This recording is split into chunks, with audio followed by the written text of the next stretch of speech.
Fala galera, e aí, como é que vocês estão? Tudo bem? Tranquilos? Todos tomando cuidado aí com o coronavírus? Vamos se cuidar, galera, vamos se cuidar, vamos baixar a guarda. Vamos lá, vamos seguir nossa aulinha aqui. Hoje nós vamos falar sobre o recurso de embargos infringentes e de nulidade.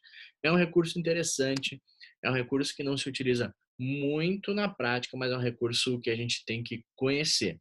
A gente tem que saber as suas hipóteses de cabimento e ele tem várias peculiaridades que é importante que a gente conheça também, tá?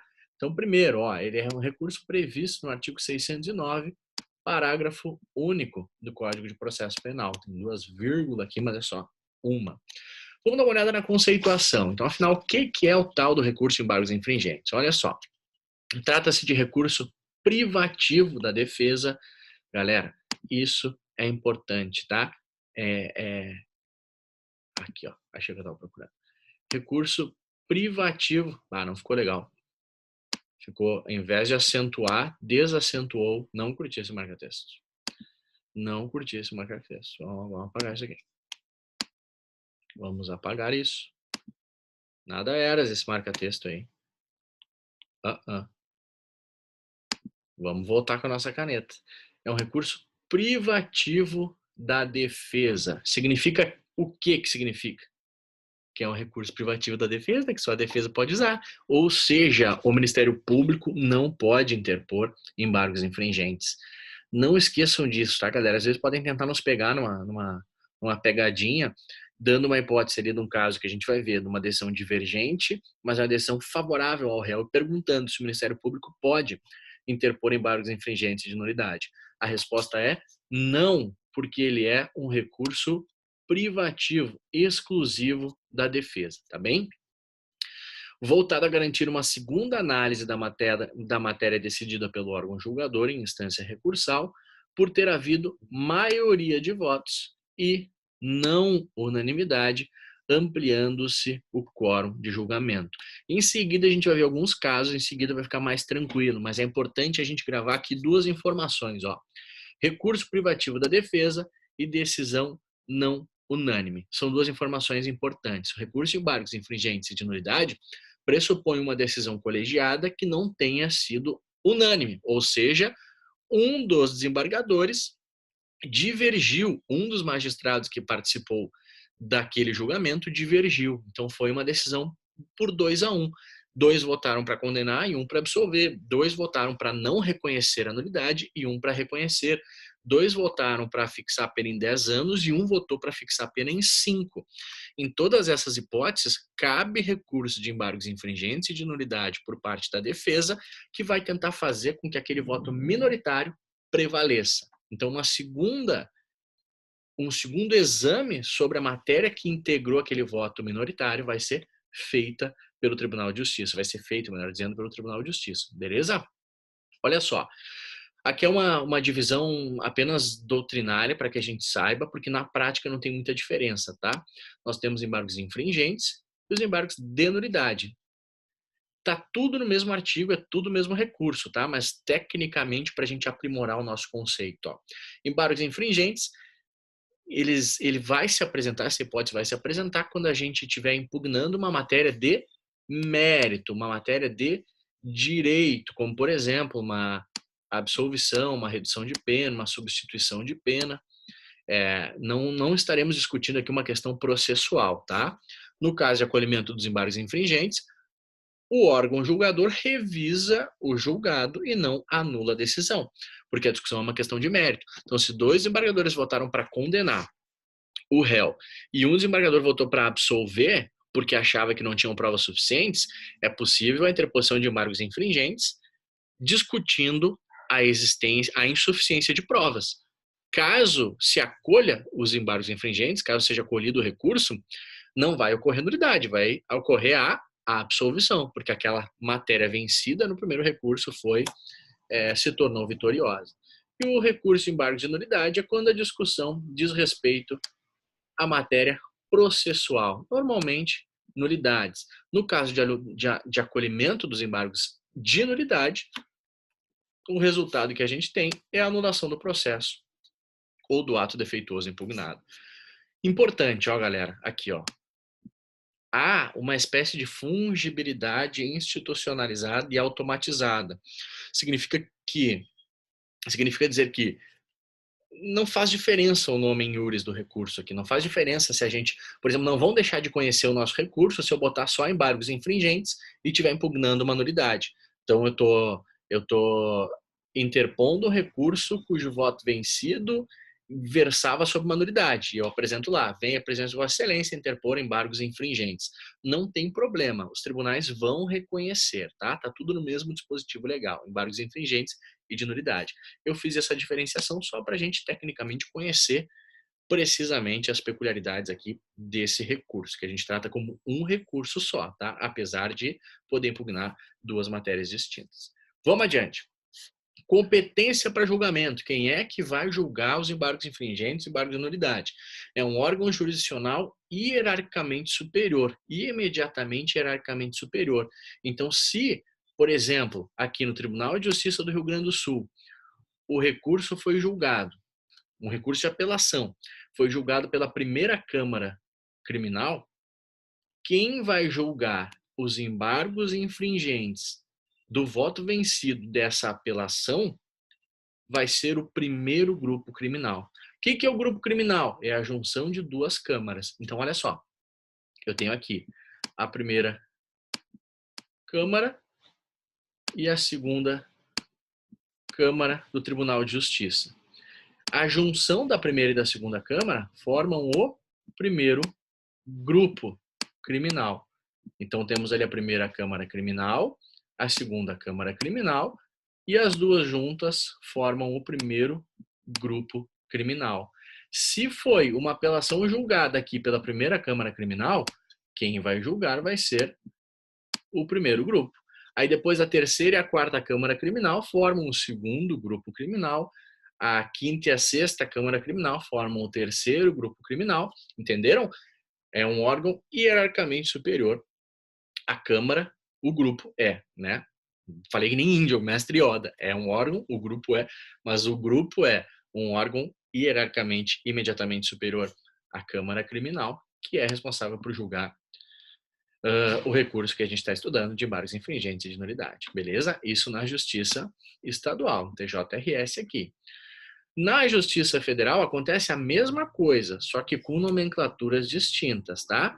Na Justiça Federal, aqui, nós teremos o Tribunal Regional Federal da Quarta Região. Quem vai julgar os embargos infringentes e de nulidade é a seção criminal. Então, a junção de duas turmas criminais forma a seção criminal. Percebam que a estrutura é a mesma, só muda a nomenclatura. Isso é definido pelo regimento interno, tá, do tribunal que está definindo essas questões. Mas a hierarquia é a mesma, tá? Show? Vamos adiante. Galera, normalmente os regimentos internos dos tribunais estabelecem uma nova atribuição de relatoria. Por exemplo, olha só, imaginemos um processo aqui que foi julgado pela segunda Câmara Criminal. Foi julgado pelo desembargador, nós estamos em estágio 4 aqui, foi julgado pela desembargadora Ingrid, foi julgado pela desembargadora Ana e foi julgado pelo desembargador Lucas. Lucas acho que é o 3. Mas vocês entenderam. Temos 3 desembargadores aqui, tá? Que julgaram os recursos. Imaginemos que a desembargadora Ingrid tenha sido a relatora. Então, a Ingrid foi a relatora da apelação. Estou falando da apelação, tá? Apelação julgada pela segunda Câmara Criminal, relatoria da desembargadora Ingrid.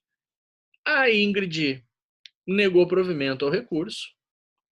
Então, aqui, ó, a Ingrid votou e negou provimento ao recurso. Já estamos ingressando no mérito nas hipóteses de cabimento. A desembargadora Ana também negou provimento ao recurso. Era um recurso da defesa que visava a absolvição.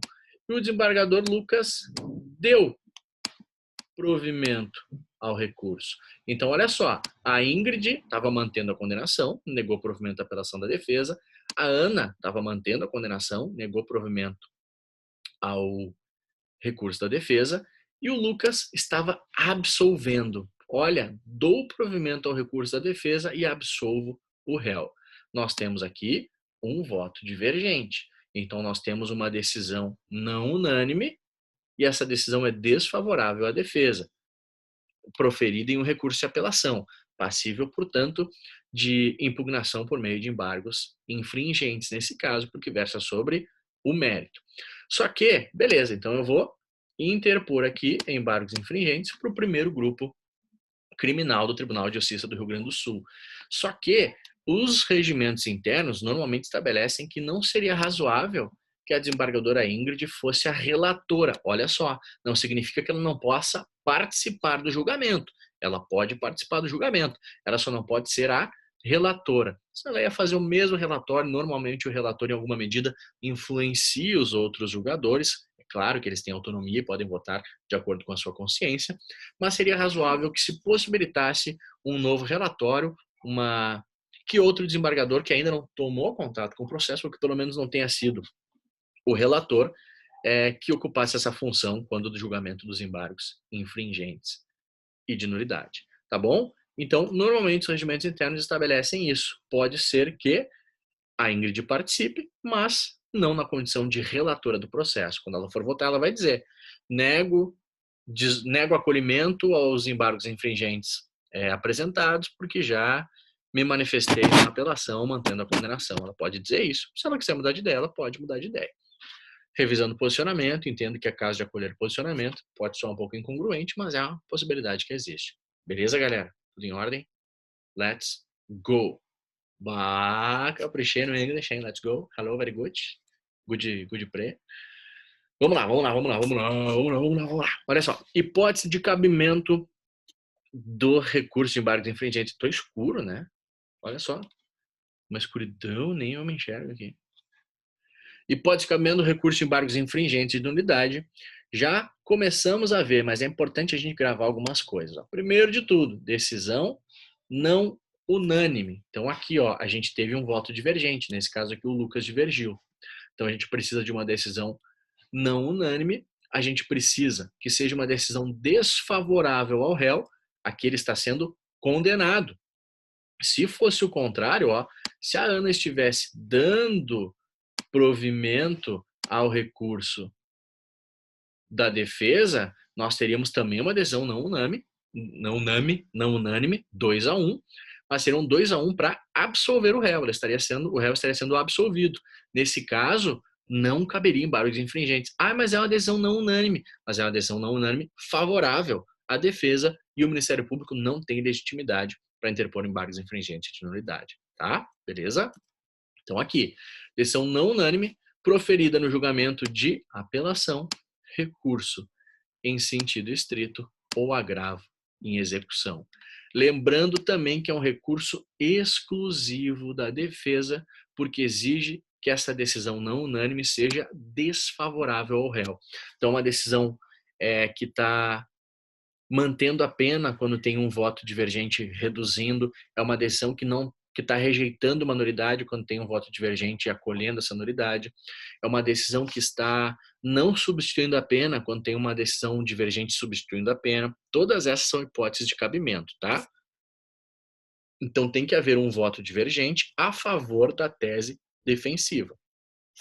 Se for um voto divergente contra a tese defensiva e a posição majoritária dos desembargadores seja a favor da defesa, não cabe, eu reitero, embargos infringentes a favor do Ministério Público, interposto pelo Ministério Público.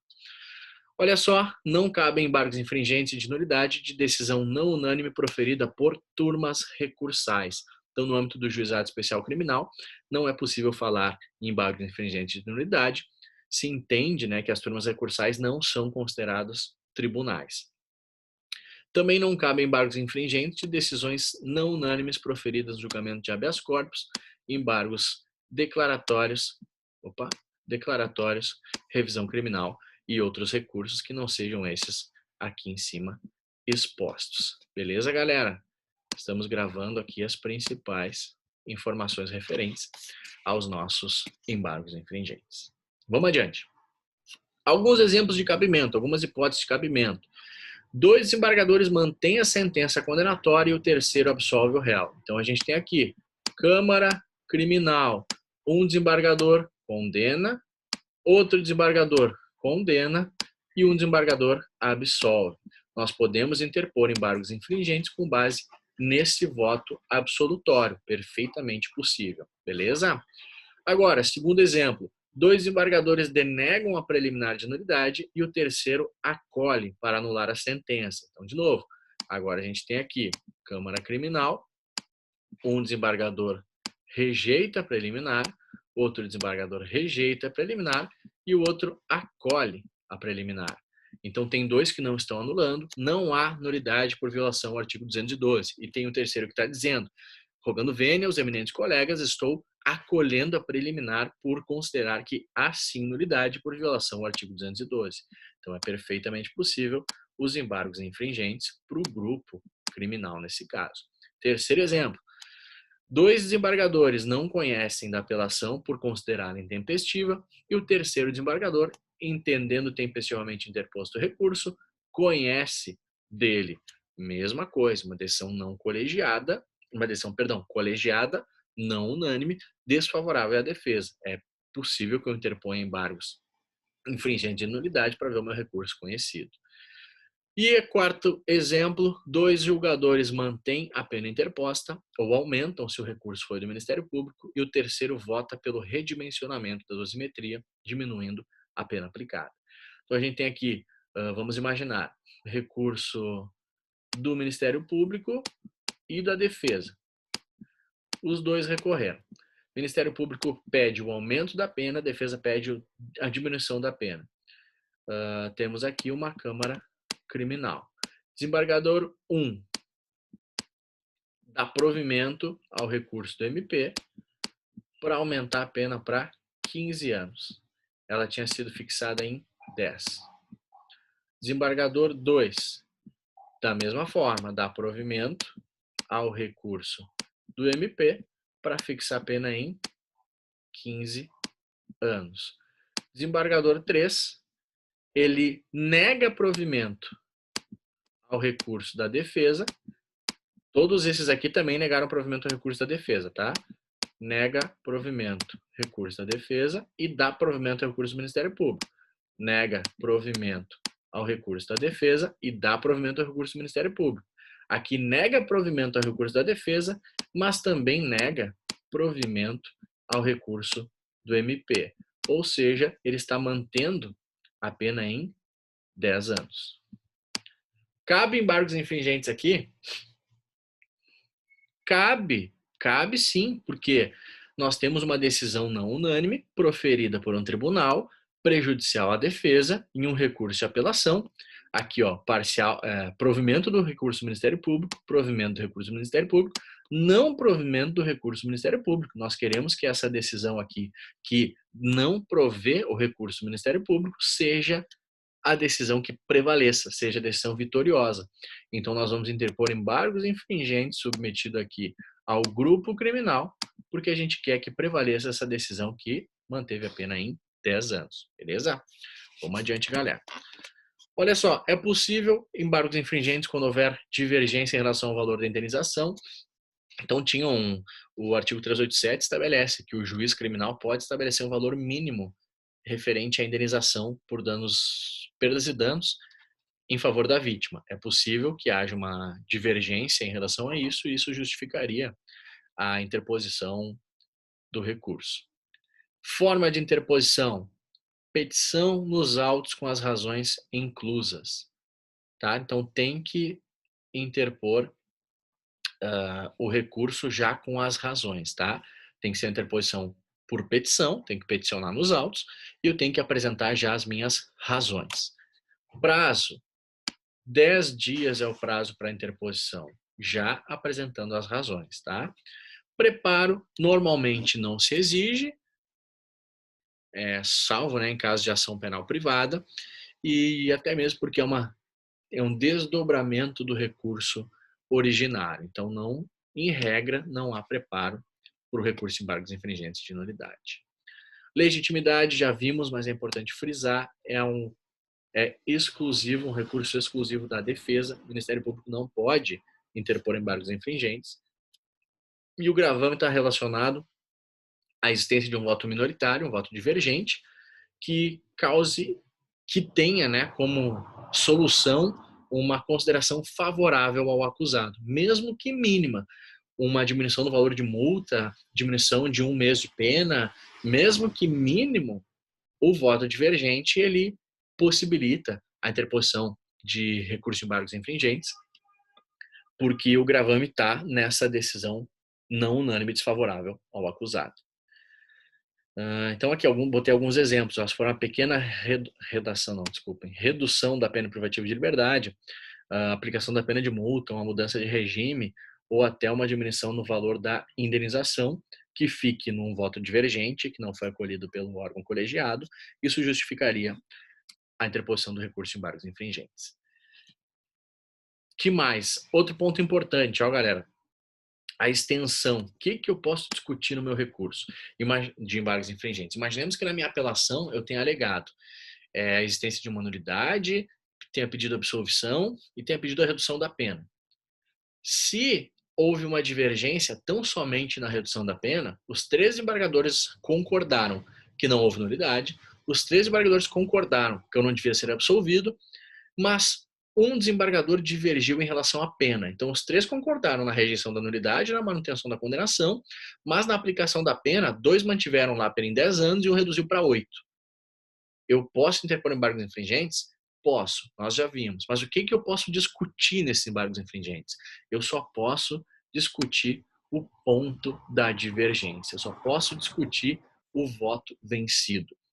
Então, nos meus embargos infringentes, eu não posso alegar novamente para o grupo a nulidade e a absolvição. Eu devo ficar restrito ao voto vencido que divergiu tão somente na aplicação da pena, beleza? Então a fundamentação do meu recurso vai ficar vinculada à aplicação da pena.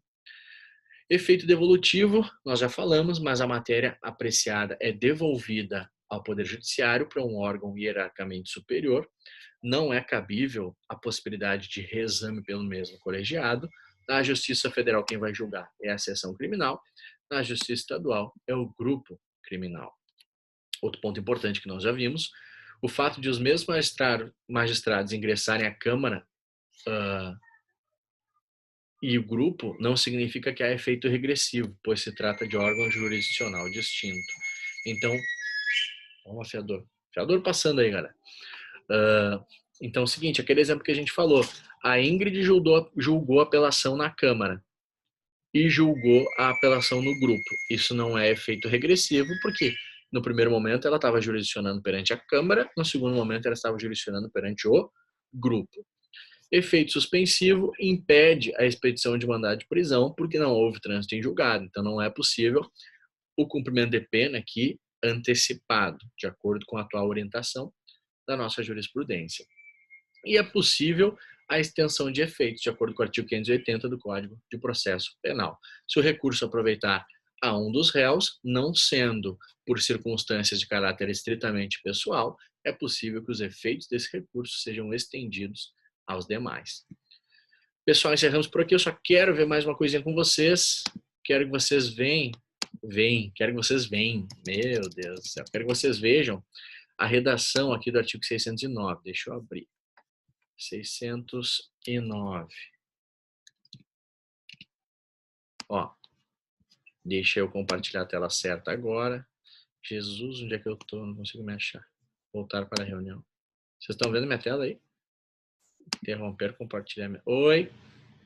Compartilhar tela. Aqui. Compartilhar tela.